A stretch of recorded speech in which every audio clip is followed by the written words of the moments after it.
நேயர்கள் அனைவருக்கும் வணக்கம். சக்தி ஜோதிடம் வழியாக உங்களை சந்திப்பது உங்கள் வழிகாட்டி ஜோதிடர் கண்ணன். கைரேகை கருத்துக்களை மிக எளிமையாக உங்கள் கையை பார்த்தவுடன் புரியும்படி கற்றுக் கொடுத்து கொண்டு வருகிறோம். பாருங்கள், பார்த்து பயன்பெறுங்கள். இன்றைய தலைப்பு என்னவென்றால், உண்மையா பொய்யா, ரகசியம் கையில். இதான் தலைப்பு. உண்மையா பொய்யா, ரகசியம் கையில். ஒரு சில பேர் பார்த்தோன்னே நல்ல சிறப்பாக திறமையே பேசுவாங்க. அவங்க உண்மை பேசுகிறாங்களா பொய் பேசுகிறாங்களான்னு கண்டே பிடிக்க முடியாது. அந்த அளவு திறமையாக பேசக்கூடிய ஒரு திறமையுள்ள நபர்னா கையை பார்த்தோன்னா கண்டுபிடிச்சிடலாம். இப்போது நம்ம புதன் மேடு இருக்கு இல்லையா, நம்ம சுண்டு விரல், சிறு விரல்னு சொல்கிறோம். அந்த சுண்டு விரலுக்கு கீழே இருக்கிறது புதன் மேடு. அந்த புதன் மேடு அளவுக்கு அதிகமாக உயர்வாக இருந்துச்சுனாவே அவங்களுக்கு திறமை அதிகமாக இருக்கும். பேச்சு திறமை, அறிவு, ஆற்றல் எல்லாமே அதிகமாக இருக்கும். அளவுக்கு அதிகமாக அறிவு ஆகும் பொழுது எப்படி வேண்டுமென்றாலும் அவர்கள் திரித்து பேசக்கூடிய ஒரு நிலை உருவாகிறது. இப்போ வியாபாரிலாம் இருக்கிறாங்க இல்லையா, நல்லா பேசி கவர் பண்ணி வியாபாரம் பண்ணிடுவாங்க. வழக்கறிஞர்கள் வழக்கை அவருடைய பக்கம் திசை திருப்பக்கூடியவர்களாக, பேச்சில் மயக்கக்கூடியவர்களாக இருப்பார்கள். இவர்களுக்கெல்லாம் புதன் பாருங்க, சுண்டுவரலுக்கு கீழே இருக்கிறது புதன் மேடு. புதன் மேடு நல்ல அளவுக்கு அதிகமாக இருக்கும். உண்மை பேசுகிறாங்களா பொய் பேசுகிறாங்களா கண்டுபிடிக்க முடியாத அளவுக்கு திறமையான பேச்சு திறமை உடையவர்களாக இருப்பார்கள், வியாபார திறமை உடையவர்களாக இருப்பார்கள் என்பதை இந்த புதன் காண்பிக்குது. இந்த புதன் மேட்டில் ஒரு சில 2, 3, ஒரு 4-5, நான் சொல்கிறதுல ஒரு 4-5 இருந்ததுன்னா அவங்க பொய் பேசுகிறாங்க, இல்லை 4-5 சரியாகலன்னா உண்மை தான் நிறைய பேசுகிறாங்கன்னு கண்டுபிடிச்சிடலாம். இப்போது இந்த சுண்டு விரலும் கோணலாக இருக்குது சார். ஒரு சில பேருக்கு இந்த சுண்டு விரல் கோணலாக இருக்கும். கோணலாக இருந்தால் பொய் பேசுறதுக்கான வாய்ப்பு உருவாகிறது. சுண்டு விரல் கோணலாக இருக்கிறது, இது அளவுக்கு அதிகமாக புதன் உயர்வாக இருக்கிறது, சந்தர்ப்பத்துக்கு தகுந்த மாதிரி பொய் பேசுவாங்க. அதே மாதிரி இப்படி பெருக்கல் குறி இருக்கு சார். இந்த புதன் மேடு உயர்வாக இருந்து அதில் ஒரு பெருக்கல் குறி இருக்கு. பொய் பேசக்கூடிய சூழ்நிலை வரும் பொழுது பொய் பேசுவார். அதே மாதிரி இப்படி ஒரு ஸ்டார் குறி இருக்குது பாருங்க. எந்த நிலையிலும் இப்படியும் பேசுவார், அப்படியும் உண்மை பொய் மாதிரி, பொய்யை உண்மை மாதிரி பேசக்கூடிய ஒரு தனித்திறமை இருக்கும். அதே மாதிரி இந்த புதன் வீட்டில் இப்படி ஒரு வளை குறி இருக்குதுன்னு வச்சுங்க, அவங்களுக்கு பொய், பித்தலாட்டம், இந்த மாதிரி உண்மைக்கு மாறா செய்கிறதான நிலைகள் உருவாகிறதுக்கு வாய்ப்பு இருக்குது. இந்த புதன் வீட்டில் பெருக்கல் குறியோ ஸ்டாரோ இது மாதிரி கண்டிச்சுன்னா அவங்க பொய் பேசுறதுக்கு திறமையாக பொய் பேசுவாங்க. உண்மையாக பேசுகிறாங்களா பொய் பேசுகிறாங்கன்னு தெரியாத அளவுக்கு பொய் பேசுவாங்க. சரிங்களா? அதுக்கப்புறம் இந்த ரேகைக்கு வந்துடுவோம். கை ரேகையிலேயே இந்த புத்தி ரேகை இருக்கு இல்லையா, புத்தி ரேகை சின்ன உண்டு இருக்கும் சார். சின்ன உண்டு புத்தி ரேகை இருக்கும்.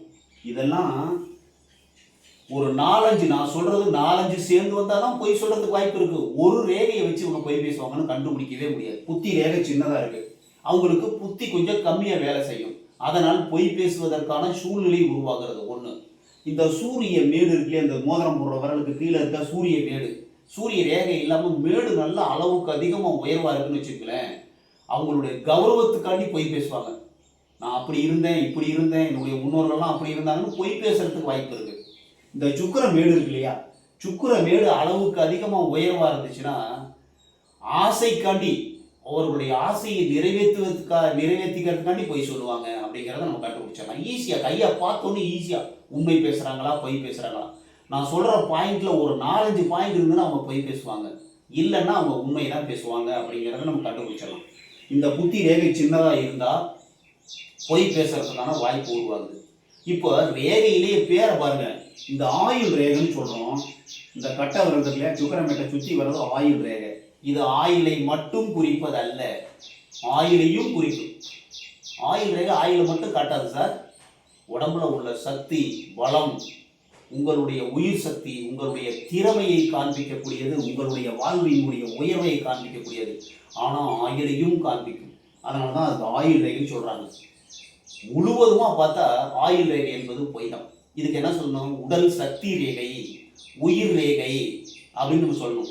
சின்னதாக ஆயுள் ரேகை ஒரு பாதி அளவு இருக்குது சார். அந்த பாதி வயசில் அவங்க இறக்க மாட்டாங்க, கண்டிப்பாக இறந்துட மாட்டாங்க. மற்ற ரேகைகளையும் சேர்ந்து தான் ஆயுள் உருவாகும்.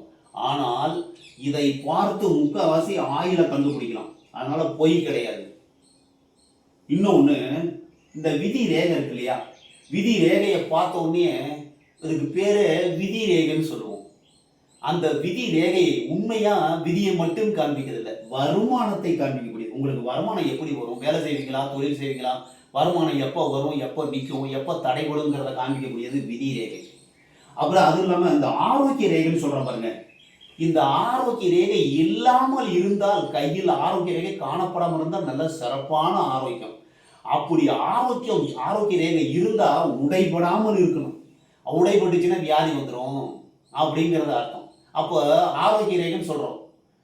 ஆரோக்கியத்தை எப்படி இருக்குதுங்கிறத இண்டிகேட்டர் காண்பிக்கக்கூடிய ஒரு கை என்பது காட்டக்கூடியது மட்டுமே. அதுக்கப்புறம் முடிவெடுக்கக்கூடியது நாம தான் அதை பார்த்துக்கணும். இப்போ உடஞ்சி விதி ஆரோக்கிய ரேகை இருக்குது சார், உங்களுக்கு உடம்பு சரியில்லாமல் ஆகப்போகுது, நரம்பு சம்மந்தப்பட்ட பிரச்சனை வரப்போகுது, செரிமான கோளாறு வரப்போகுது அப்படிங்கிறத காமிக்குது. கை காமிக்கிறதும் முடிஞ்சு போச்சு. உங்களுக்கு அதை எச்சரிக்கை. ஆரோக்கிய ரேகையை பார்த்த உடனே ஆகா நம்ம உடம்புல ஏதோ ஒரு வியாதி ஆரம்பிக்க போகுது, ஆனால் பணம் நிறைய வரும். அந்த ஆரோக்கிய ரேகை வெட்டு துண்டு இல்லாமல் இருந்துருச்சுன்னு வச்சுங்க, சிறப்பான பண உறவை கொடுக்கக்கூடியது. பிஸ்னஸ் மூலமாக, பேச்சு திறமை மூலமாக வாழ்க்கையில் உயர்ந்துருவாங்க. அது மாதிரி 2-3 விஷயங்கள் இருக்கு. அது ஆரோக்கிய ரேகை. அதே மாதிரி இருதய ரேகை. இருதய ரேகை என்பது நம்மளுடைய ஹார்ட் சொல்றோம். அது ஹார்ட்டை மட்டும் குறிக்காது, ஹார்ட்டையும் குறிக்கும், இருதயத்தையும் குறிக்கும். அன்பு, காதல், பாசம், உணர்ச்சியை குறிக்கக்கூடியது. உங்களுடைய இல்லறம் எப்படி இருக்கிறது என்பதை காண்பிக்கக்கூடியது இருதய ரேகை. அதே மாதிரி புத்தி ரேகை. உங்க கையில புத்தி ரேகைன்னு சொல்றோம்ல, அது புத்தியை மட்டும் குறிப்பதில்லை, மனநிலையை காண்பிக்கக்கூடியது. உங்களுடைய மனசு எப்படி இருக்கு. ஒரு சில பேருக்கு இந்த புத்தி ரேகை நல்லா நீளமா இருந்துருச்சுன்னு வச்சுங்க, நல்லா இங்கே ஆரம்பிச்சு இங்கே வந்து முடிஞ்சிருச்சுன்னு வச்சுங்க, நீதி, நேர்மை, சத்தியம், தர்மம் அப்படி நடக்கக்கூடிய ஒரு நல்ல நிலை ஒரு மனசை காமிக்கும். அந்த புத்தி ரேகையில் ஒரு தீவு இருந்ததுன்னா மனநிலை பாதிக்கப்படும். புத்தி ரேகையில் உடைவு, தீவு, வெட்டு, துண்டு இருந்ததுன்னா மனம் கண்டிப்பாக பாதிக்கப்படுறதுக்கு வாய்ப்பு இருக்கு. அதே மாதிரி வாழ்க்கையில் உயர்வை காட்டக்கூடியதும் புத்தி ரேகை தான். பேரை வச்சு ஒரு முடிவுக்கு வந்துட முடியாது.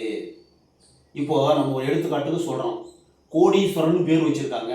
அவங்க ஒரு சில பேர் நல்ல பல கோடிகளுக்கு அதிபதியாகவும் இருக்கிறார்கள்.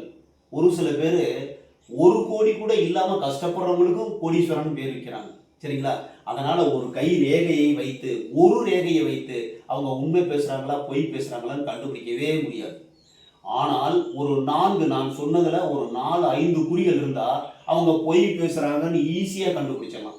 முதன்மேடு உயர்வா இருந்தாவே உண்மையும் பொய்யும் கலந்து பேசக்கூடிய திறமையான அறிவு திறமை இருக்கும், நுணுக்கம் இருக்கும் அவர்களுக்கு. பேச்சாலே பேசி கவுக்கக்கூடிய ஒரு நபருக்கு இந்த புதன்மேடு உயர்வா இருக்கும். அந்த புதன்மேட்டுல வளைகுறி இருந்துச்சுன்னு வச்சுங்க, அதாவது அவங்களுக்கு ஏமாத்துறது, பொய் பேசுறது, திருடுறது, இந்த மாதிரி கெட்ட எண்ணங்கள் வேலை செய்வதற்கான வாய்ப்பு உருவாகிறது. எல்லாருமே கெட்டவங்க கிடையாது.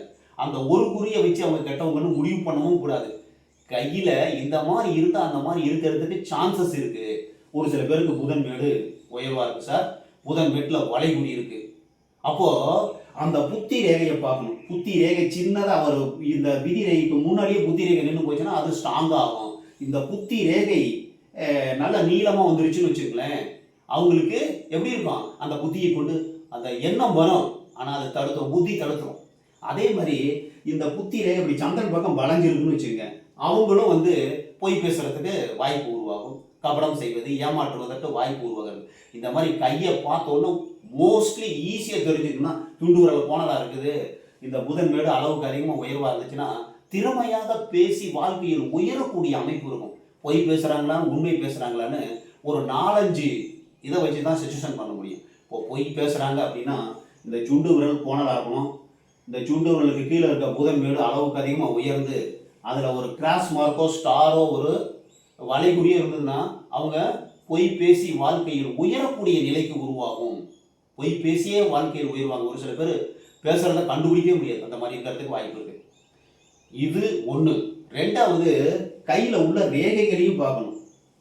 ரேகைகளும் உண்மை பேசுறாங்களா பொய் பேசுறாங்களா கண்டுபிடிச்சிடும். புத்தி ரேகை சின்னதாக இருந்தாலும் பொய் பேசுறதுக்கு வாய்ப்பு இருக்கு. இறுதி ரேகையில வந்து சின்ன சின்ன சங்கிலி மாதிரி இருக்குதுன்னு வச்சுங்களேன், மனசு ரொம்ப உணர்ச்சி வசப்பட்டு பொய் பேசுறதுக்கு வாய்ப்பு இருக்கு.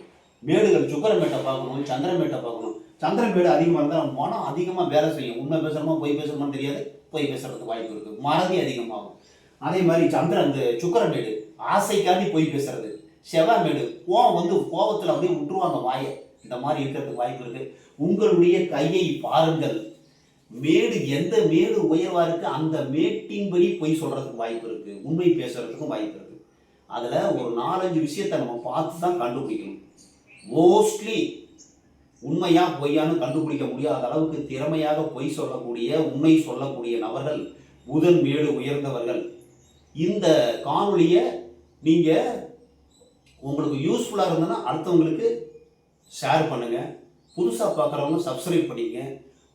நம்ம சேனல் வந்து ரகசியம், கையினுடைய ரகசியங்களை வெளியிட்டு வரோம். பாருங்கள், பார்த்து பயன்பெறுங்கள். மற்றும் ஒரு சிறப்பான காணொளியில் உங்களை சந்திக்கும் வரை உங்கள் வழிகாட்டி ஜோதிடர் கண்ணன். வணக்கம்.